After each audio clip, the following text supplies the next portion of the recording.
Hi everybody, welcome to Tuesday. This video is going to be fairly short because I want to get back to the boss fight editing. I am doing captioning and final fixes right now. There's just a few pieces of music, the pony dance, and captioning and a few cover shots to put back into the episode. So I'm certain that it's going to be done for next week. Boss fight episode 2 is going to be done for next week.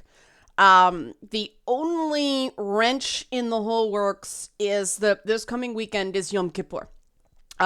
So I don't have as much time to work on it, get it done, this week. Hence, I don't know what day I will have it done next week, but it is coming next week. I will announce it on Friday.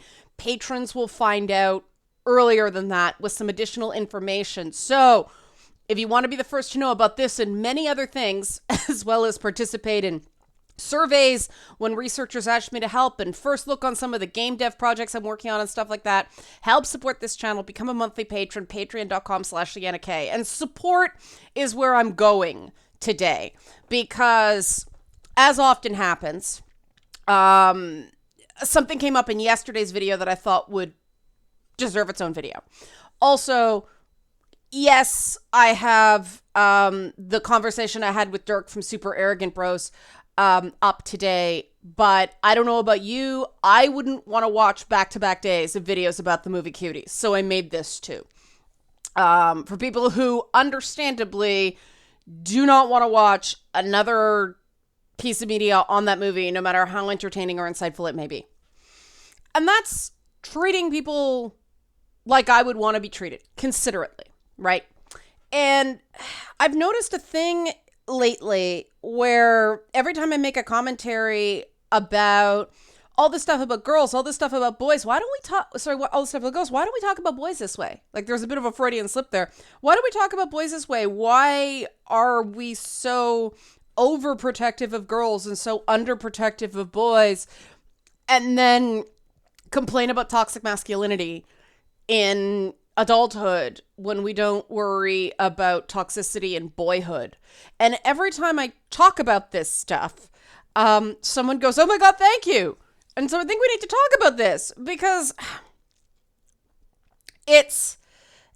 I'll start with a bit of a parable. When I was in one of those oh so charming, women's empowerment seminars kind of thing. And we had this discussion about, who should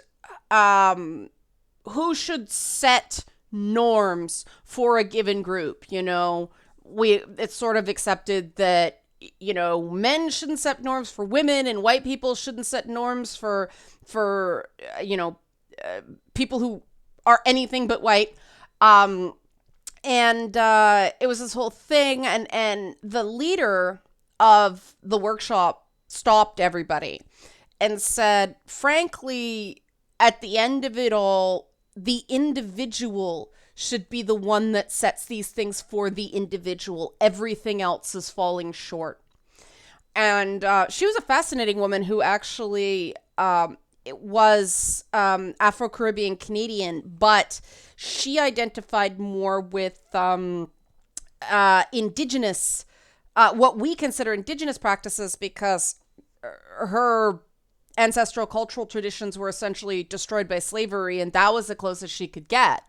But as you can imagine, some people would look askance at that because she's not of the perceived in-group. And there's an example of, well, her in-group was demolished, so give her a frickin' break. And that's the problem with all this sorting that's been going on, right? It always sort of sits wrong with me when we use this shorthand of women in gaming and girls and boys and even racial demographics. We have this giant catch-all of brown people now, and that encompasses a lot of groups that are very, very different.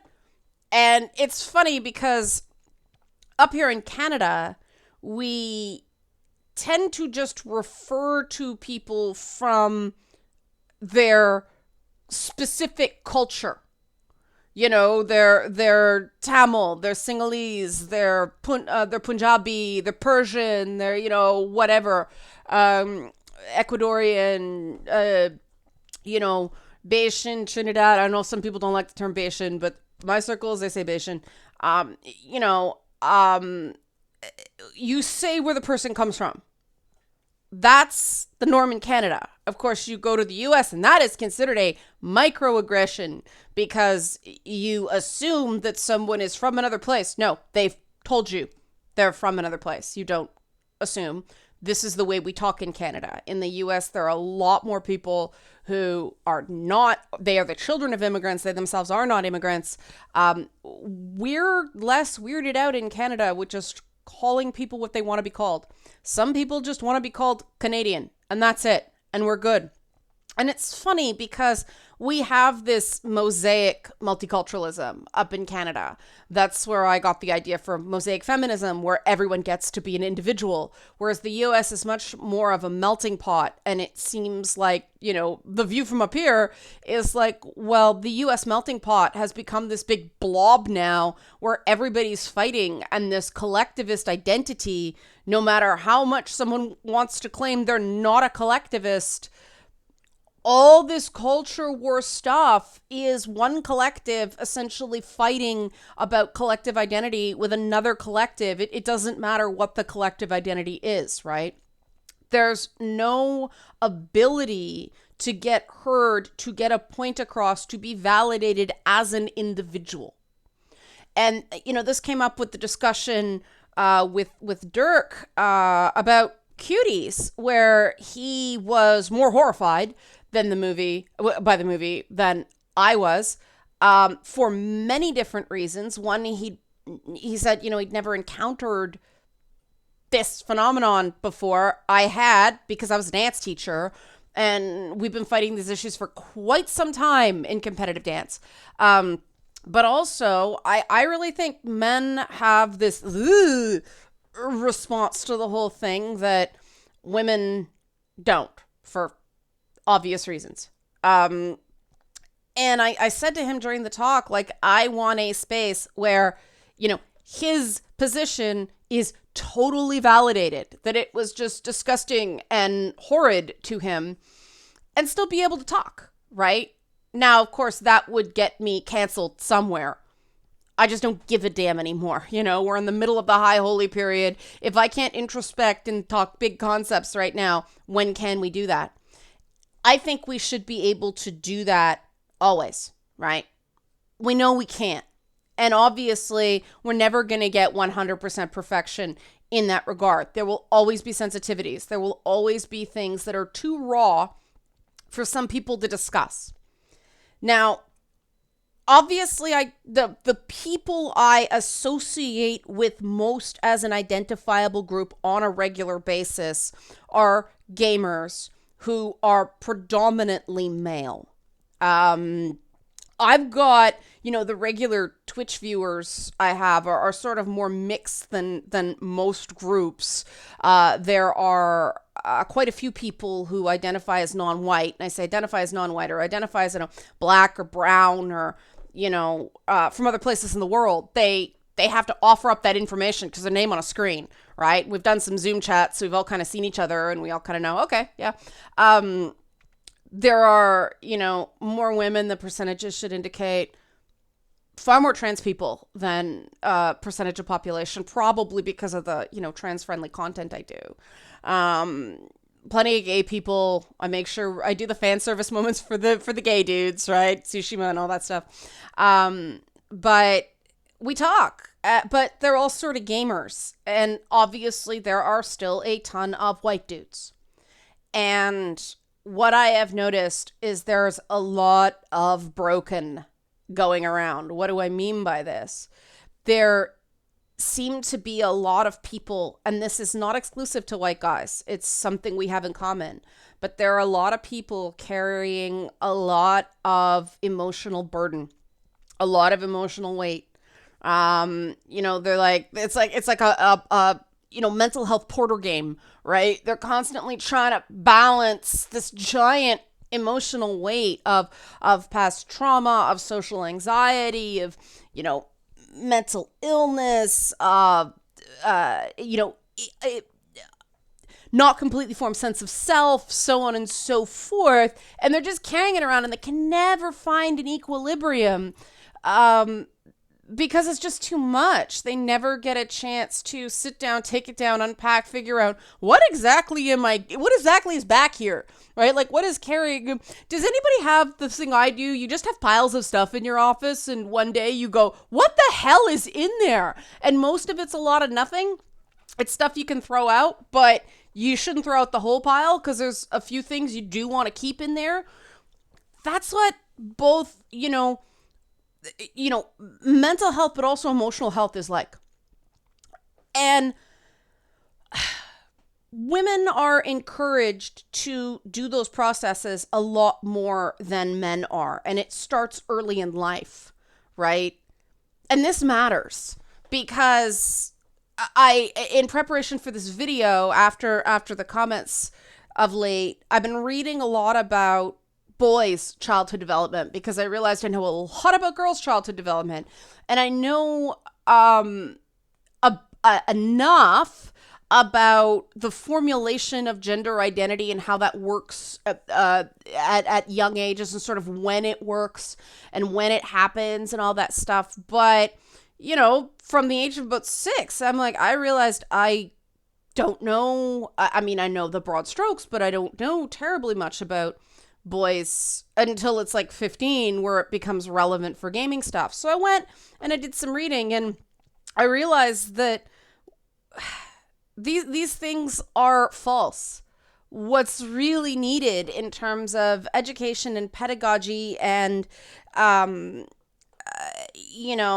allowing everybody to have equality of opportunity and to be their best selves, whatever that may be, is to create systems where people are not girls and are not boys, because 25% of the population is not sex typical, and not white, black, brown, Asian, whatever. People just got to be able to be individuals, whatever that means to them. And if one particular part of their identity is incredibly important to them, awesome. If another part of their identity isn't that important to them, they shouldn't feel forced to make it important.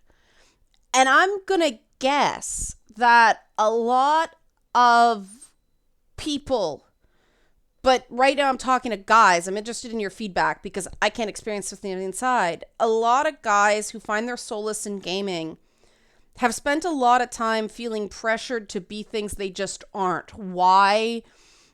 Because either they're going to be ostracized if they don't, or there's going to be active social punishments. Because there's a particular sort of pushback that comes out when games are under attack that is notable and repetitive. And I keep seeing it. It's like, this means something. This means something valuable. And I think it means more than one thing, but one of the things it means is it just means a bunch of people, they were pushed out of everything else, every other identity piece, the whole real man thing and all that barf. And then they get to gaming and they found a place where they could be this, and it was comfortable and it felt right and it felt good, and they could actually start, getting some cred. They could actually have a relatively high amount of social status. And then these people showed up, 8 years ago, and from their perspective tried to kick them out. People are going to get upset. But I think it goes deeper than that. And this is the thing I didn't get, because my whole life has been just being kicked out of something and finding something else, and being kicked out of something and finding something else. It's the reality of being a professional entertainer. You get canceled. But so again, I didn't understand, because I'm sort of socially nomadic and I'm used to it. Every 10 or so years, I have to start completely from scratch, both professionally and personally, for just reasons. But not everyone's like that. And some people need kind of fundamental stability to feel comfortable. And that's what gaming gave a lot of people. And that's what's led to this uproar every time that's threatened. And that connects to boyhood and that kind of stuff. But again, it connects to individualism. And I know I've said things similar in the past, but I'm bringing it up again because influx of new viewers after Last of Us 2 content, but also it's relevant to this cuties discussion where we think we got it with boyhood, right? Because, there's so many stories that told stories about a male main character, right? Like a young man. But those aren't really dealing with the young men of today, right? These are archetypes that were formed 50 to 100 years ago. Like, even if we limit it to post-war, which we really don't with the, the sword and sorcery stuff that goes back to more classics, we don't have a ton of stuff unless you count, even Stranger Things is a throwback, right? We don't have a ton of stuff that deals with relatively modern boyhood or, what was the building blocks of the people who are coming into young adulthood today. We're getting it with girls in various places, like with Warrior Nun and with, what is it, Teenage Bounty Hunter, things like that. We're getting glimpses in, and even films like Cuties. But I think there's this idea that we've got boyhood covered, and I'm just not seeing that based on the number of broken people desperate for some sort of role model or some sort of understanding of who am I supposed to be? Let me know. I'm interested in your comments. I'll respond to this on Feedback Friday. So help support this channel. Become a monthly patron, patreon.com/LeannaK. If you like this content, one video a month that you enjoy, $1 a month. That's all I'm asking. Thanks for watching.